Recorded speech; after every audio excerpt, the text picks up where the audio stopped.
Bien-aimés, tel est le message que nous avons entendu de Jésus, Christ, et que nous vous annonçons. Dieu est lumière. En lui, il n'y a pas de ténèbres.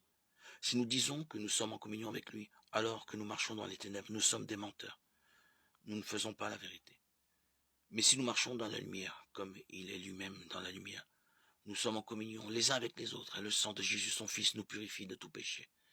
Si nous disons que nous n'avons pas de péché, nous nous égarons nous-mêmes, et la vérité n'est pas en nous.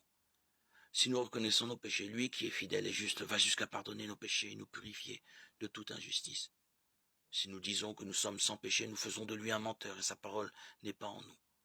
Mes petits enfants, je vous écris cela pour que vous évitiez le péché. Mais si l'un de nous vient à pécher, nous avons un défenseur devant le Père, Jésus-Christ, le juste. C'est lui qui, par son sacrifice, obtient le pardon de nos péchés, non seulement les nôtres, mais encore ceux du monde entier. Lecture de la première lettre de Saint Jean. 1,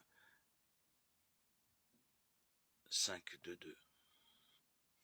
Ici, dans cet évangile, il faut nous garder de l'inflation sacrificielle qui envahit notre compréhension du mystère de l'amour de Dieu, manifesté pour nous en Jésus-Christ.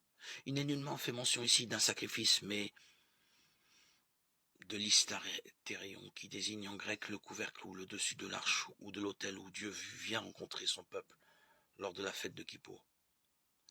L'autel était alors symboliquement aspergé de sang, car le sang, dans la tradition juive, c'est la vie, elle est remise à Dieu, car elle lui appartient, pour qu'il la rende pardonnée et nouvelle à chacun. Or, Jésus est animé de la vie même de Dieu. En nous livrant sa vie jusqu'au bout, il confie à Dieu de la lui rendre renouvelée, de nous faire entrer avec lui dans la force de sa résurrection.